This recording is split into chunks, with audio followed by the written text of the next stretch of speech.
ఈరోజు ఈనాడు పేపర్లోనే మెయిన్ పేజీలో ఉంది. పోర్టులకు అనుసంధానంగా 8 పారిశ్రామిక నగరాలు. ఈనాడులో రాసిందే ఏంటట 8: విశాఖపట్నం, కాకినాడ, మచిలీపట్నం, రామాయపట్నం, కృష్ణపట్నం, మూలపేట.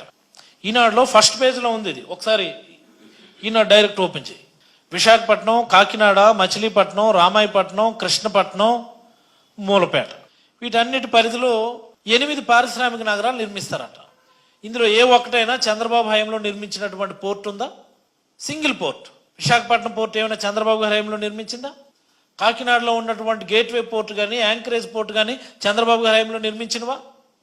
ఈరోజు కాకినాడలో మనం నిర్మిస్తున్నటువంటి ఎస్సీజెడ్ పోర్ట్ చంద్రబాబు గారికి దానికి ఏమైనా సంబంధం ఉందా? కృష్ణపట్నం పోర్టు చంద్రబాబు గారి హయాంలో నిర్మించిందా? రాజశేఖర రెడ్డి గారి హయాంలోనే కదా. మచిలీపట్నం పోర్టు చంద్రబాబు గారి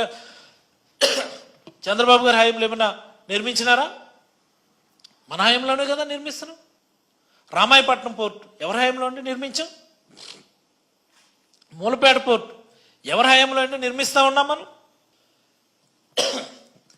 ఇన్ని పోర్టులు మనం నిర్మిస్తే నువ్వు దావోసేలు డప్పు కొట్టుకుంటావు. మా రాష్ట్రంలో ఇన్ని పోర్టులు ఉన్నాయి, అన్ని పోర్టులు ఉన్నాయి, పోర్ట్ లెడ్ డెవలప్మెంట్ కావాలా, పోర్ట్ లెడ్ ఇండస్ట్రియల్ కారిడార్స్ కావాలా, పోర్ట్ లెడ్ ఎస్సీజెడ్స్ కావాలా, ఓ పెట్రోకెమికల్ కారిడార్ అభివృద్ధి చెందాలంటే అక్కడ పోర్ట్ ఉండాలని చెప్పి డప్పు కొట్టుకొని తిరుగుతాం. మరి ఈ హయాంలో నీ 14.5 ఏళ్ల కాలంలో ఒక్కటంటే ఒక్క పోర్ట్ కానీ ఒక హార్బర్ కానీ ఎయిదర్ ఫౌండేషన్ ఆర్ ఇనాగ్రేషన్, శంకుస్థాపన కానీ ప్రారంభం కానీ మీరు చేశారా? మీరు వెళ్ళి ఆంధ్రప్రదేశ్లో పోర్టుల గురించి డప్పు కొడతారు. ఇవన్నీ ఎవరి హయాంలో నిర్మించింది? పోర్టులు హార్బర్లు ఏమో ప్రైవేటైజ్ చేస్తారా? ఇప్పుడేమో మెడికల్ కాలేజీలు పీపీపీ మోడ్లోకి ఇచ్చేస్తారా, ప్రైవేట్కి ఇచ్చేస్తారా? ఏంటి అన్యాయం? మొన్న మాట్లాడారండి చంద్రబాబు గారు, ఇది ఇంకా దారుణం. ఇది గోదావరి బనకచెర్ల ప్రాజెక్టు నా డ్రీము, నా కళ. ఇది కూడా జగన్మోహన్ రెడ్డి గారి హయాంలో ప్రపోజల్స్ రూపొందించి డిపిఆర్లు తయారు చేసినటువంటివి మనమే ఇచ్చాము. అప్పుడు వ్యాప్కోస్కి డిపిఆర్ తయారు చేయండి, దాన్ని ఎలాగన్నా టేకప్ చేద్దామని. ఇప్పుడు వచ్చేదేదో ఆయన సొంత ఆలోచనలాగా మాట్లాడుతూ ఆయన ఓ మాట అన్నాడు, ఈ గోదావరి బనకచెర్ల ఇంటర్లింకింగ్ ప్రాజెక్టును కూడా పీపీపీ మోడ్లో నిర్వహణకి ఇచ్చేస్తాడట. ఇరిగేషన్ ప్రాజెక్టులు ఎక్కడైనా నిర్వహణ ప్రైవేట్కి ఇవ్వడం అనేది దేశంలో కానీ ప్రపంచంలో కానీ ఎక్కడైనా ఉందా? అసలు ఇది నాకు చెప్పాలి. ఇది గొప్ప ఆలోచన, ఇది గొప్ప విజన్ అని మళ్ళీ చంద్రబాబు గారు డప్పు కొడతారు. ఏంటిది? మీరేం ఉంచుతున్నారు నాకు అర్థమవదు. మీరు వచ్చి AP state oil fed corporation ఏమో ప్రైవేటైజ్ చేస్తారు.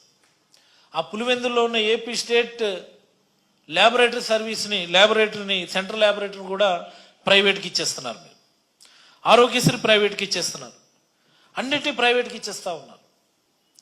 మోరోవర్ ఇదేం మీ కొత్త కూడా కాదు. ఇది ప్రైవేటైజేషన్ మీద మీరు ఒక పుస్తకం రాశారు గతంలో. మీరు ఏదంటే ఒకసారి ఆ ప్రైవేటైజేషన్ మీద మీరు ఒకసారి అది ఓపెన్ చేయండి. ఒకసారి ప్రైవేటైజేషన్ ఏ సక్సెస్ స్టోరీ అని ఒక పుస్తకం రాశారు చంద్రబాబు గారు. ప్రైవేటైజేషన్ ఏ సక్సెస్ స్టోరీ అని ఒక పుస్తకం రాశారు చంద్రబాబు గారు. ఆయన అచీవ్మెంట్స్ ఇవి. ఆ పుస్తకంలోంచి తీసుకున్నటువంటి అచీవ్మెంట్ ఇది. పబ్లిక్ ఎంటర్ప్రైజ్ రిఫార్మ్స్ అని అదొక చాప్టర్. అది మీరు అబ్జర్వ్ చేస్తే పబ్లిక్ ఎంటర్ప్రైజ్ రిఫార్మ్స్ అని ఒక చాప్టర్. అది ఆ చాప్టర్లో ఫేజ్ 1, ఫేజ్ 2. ఫేజ్ 1 అంటే 1999 నుంచి 2002 వరకు 19 కంపెనీల్ని 19 పబ్లిక్ ఎంటర్ప్రైజెస్ టార్గెట్గా పెట్టుకుంటే 18 పబ్లిక్ ఎంటర్ప్రైజెస్ని అచీవ్ చేసాడట ఆయన ప్రైవేటైజ్ చేయటానికి. ఏదో privatization or closure or restructure. చూసుకోండి దాని లిస్ట్ అక్కడ ఉంది. 8 ఎంటర్ప్రైజెస్ని ఏమో ప్రైవేటైజ్ చేశాడైనా, ఒక 6 ఎంటర్ప్రైజెస్ని ఏమో క్లోజ్ చేశాడైనా. ఇది చాలా అవసరం. ఇది మీకు మరొక 4 ఏమో రీస్ట్రక్చర్ చేశాడు. ఫేజ్ 2లో 2002 నుంచి 2006 వరకు మొత్తం 68 టార్గెట్ పెట్టుకున్నాడు ఆయన. 68. అందులో సంవత్సరానికి 15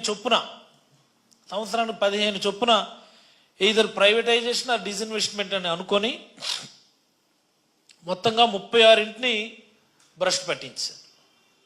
36 ఇన్స్టిట్యూట్స్ని భ్రష్టు పట్టించాడు ఆయన. This is the list. ఈరోజు మనకి గొప్పగా చూస్తున్నటువంటి టాటా మోటార్స్, వాల్టాస్ ఇవన్నీ కూడా గతంలో పబ్లిక్ ఎంటర్ప్రైజెస్ కిందనే ఉండేవి. టెల్కో అని ఉండేది అప్పుడు టాటా మోటార్స్. వాల్టాస్ లిమిటెడ్ కూడా గవర్నమెంట్ ఎంటర్ప్రైజెస్ కింద ఉండేది అప్పుడు. వీటన్నిటినీ కూడా ప్రైవేటైజ్ చేశాడు ఈయన టైంలో. క్లోజ్ చేసినటువంటి ఫెడ్కాను, ఎలక్ట్రానిక్స్ డెవలప్మెంట్ కార్పొరేషన్ ఇవన్నీ కూడా మీరు చూడొచ్చు. మరికొన్నిటినేమో రీస్ట్రక్చర్ చేశాడు కింద. అప్పుడు ఉన్నటువంటి మీ అవకాశంలోనేమో ఇన్ని ఇన్స్టిట్యూట్స్ని ప్రైవేటైజేషన్ క్లోజర్ చేసి